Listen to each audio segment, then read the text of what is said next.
Ang susunod na programa ay rated PG. Ito ay nangangailangan ng patnubay at gabay ng magulang para sa mga batang manonood. Abot langit na lang ang takot ni Lynette nang marinig niya ang boses ng lalaki nang tawagin siyang Lynette dahil biglang nagbalik ang malagim niyang alaala nang mabihag siya. Ang ipinagtataka lang ni Lynette, hindi naman niya kilala ang lalaki pero kilala siya ng lalaki, pero malakas ang pakiramdam ni Lynette na masamang tao ang nasabing lalaki. Mabuti na lang kasama ni Lynette si Josa dahil mamamasyal sana sila dahil nanginginig na sa takot si Lynette matapos niyang makita ang lalaki at marinig ang boses nito.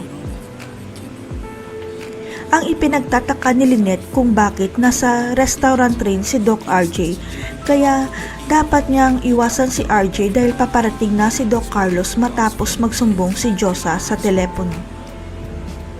Ang hindi alam ni Josa, tama ang hinala niya na ang lalaking nakasalubong nila ang suspect na nanloob sa bahay ni Lynette at Carlos pero wala siyang hawak na ebidensya. Pero ang hindi alam ni Lynette na sa kay Carlos ang cellphone ni Dax dahil kinuha niya ito kay Zoe para itago nang sa gayon walang ebidensya na makakapagturo sa anak niya. Ang cellphone kasi ni Dax ang ginamit ni Lolo Pepe para tawagan si Giselle para magsumbong. Sa kasamaang palad wala palang signal kaya hindi narinig ni Giselle ang tawag ng papa niya. Ang hindi maintindihan ni Josa kung bakit ganun na lang ang pagtrato niya kay Doc RJ na concern na naman si RJ sa kanya kaya nagtataka talaga si Josa kay Lynette. Hanggang sa makita mismo ni Josa ang takot ni Lynette nang makita sila ni Carlos na magkasama sila ni RJ at dito na pala magsisimula ang kalbaryo ni Lynette sa kamay ni Carlos. Biglang nagbago ang pananaw ni Josa kay Carlos dahil ang akala niya napakabait ni Carlos. Pero imbis na mag-alala siya kay Lynette, nagduda pa ito na nakikipagkita siya kay Doc RJ. Tila nakalimutan yata ni Carlos na bumalik ang anxiety ni Lynette at nanginginig ito sa takot dahil pagka-uwi nila sa bahay, pinaratangan pa ni Carlos si Lynette na sinungaling.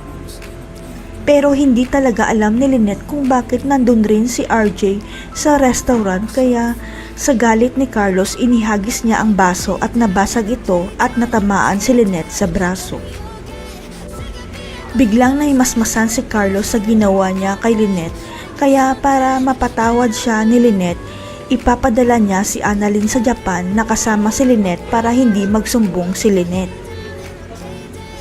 Ang hindi alam ni Carlos dumating na sa Pilipinas ang magpapabagsak sa kanya sapagkat mabubunyag ang pinakatago-tago niyang malagim na krimen na ginawa niya sa Amerika. Ang hindi alam ng lahat, kilala pala ng ex ni Giselle na si Eric, si Carlos dahil magkasama pala sila noon sa Amerika hindi sa trabaho kundi sa loob ng kulungan dahil sa krimen nila. Sasabihin na kaya ni Eric kay Lynette na si Carlos ang totoong pumatay sa una niyang asawa? May koneksyon kaya si Eric at si Lynette dahil magkapatid pala silang dalawa? Abangan.